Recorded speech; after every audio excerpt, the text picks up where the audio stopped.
ಆತ್ಮೀಯ H16 news ಅರ್ಥಾತ್ ಹೇ ಸೀತಾರಾಮ್ಗೆ ಸ್ವಾಗತ. ನಾನು ನಿಮ್ಮವ MI ಅಥವಾ ಮಲ್ಲಪ್ಪ ಚೋತವರು. ಆದ್ಮೇಲೆ ಬಿಹಾರ ರಿಸಲ್ಟ್ ಹೆಚ್ಚು ಕಡಿಮೆ ಮುಗಿದಾಯಿತು. ಮುಂದೇನು ಕರ್ನಾಟಕದಲ್ಲಿ ಕಾಂಗ್ರೆಸ್ ಗತಿ, ರಾಷ್ಟ್ರಮಟ್ಟದಲ್ಲಂತೂ ಬಿಹಾರದಲ್ಲಂತೂ ನೆಲ ಕಚ್ಚಿ ಹೋಗಿಬಿಟ್ಟದ. ಇವತ್ತಿನ ಸೋಲಿಗೆ ಅವರೇ ಕಾರಣ ಅನ್ನುವಂಥ ಕಾಮೆಂಟ್ಸಸ್ ಸಾಕಷ್ಟು ಬರ್ತಾಯಿದ್ದವು BJP ಕಡೆಯಿಂದ. ಸಹಜದ ಬಿದ್ದ ಆಳಿಗೆ ಬಿದ್ದ ಗೂಳಿಗೆ ಪ್ರತಿಯೊಬ್ಬ ಕಲ್ಲು ಹಾಕೋವ್ರನ್ನ, ಯಾಕಂತಂದ್ರೆ ಸಹಜದ ಕಾಮೆಂಟ್ ಬರುವಂಥದ್ದು.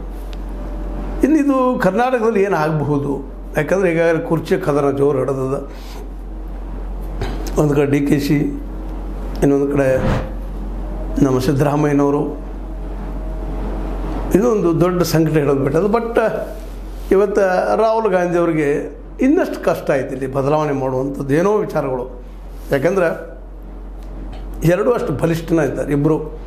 ಒಂದು ಕಡೆ DKC, ಇನ್ನೊಂದು ಕಡೆ ಸಿದ್ದರಾಮಯ್ಯನವರು. ಸಿದ್ದರಾಮಯ್ಯ ದೊಡ್ಡ ಪಡೆ ಇದೆ, DKC ಅವರಿಂದ ಶಾಸಕರ ಬಲ ಇಲ್ಲ. ಆದರೆ ಬಿಹಾರದಲ್ಲಿ BJP ಗೆದ್ದಿದ್ದರಿಂದಾಗಿ ಇಲ್ಲಿ ಸರ್ಕಾರನ ಉಳಿಸ್ತದನ DKC ಅವ್ರ ಥ್ರೂ ಅನ್ನೋದು ವಿಚಾರ ಮಾಡಿದಾಗ ಇಲ್ಲ ಅನ್ನಿಸ್ತಾ ಇದೆ. ಆದರೆ ಸಿದ್ದರಾಮಯ್ಯರಿಗೆ ಒಂದು ಸ್ವಲ್ಪ ಬಲ ಹೆಚ್ಚಾಯಿತು ಅನ್ನೋಂಥ ಖಚಿತ ಮಾಹಿತಿಗಳು ಬರ್ತಾ ಇದ್ದಾವೆ. ಕಾರಣ ಇಷ್ಟ, ಸಿದ್ದರಾಮಯ್ಯರು ಇವತ್ತು ಇನ್ನಷ್ಟು ಬಲಿಷ್ಠರಾಗಿದ್ದಾರೆ.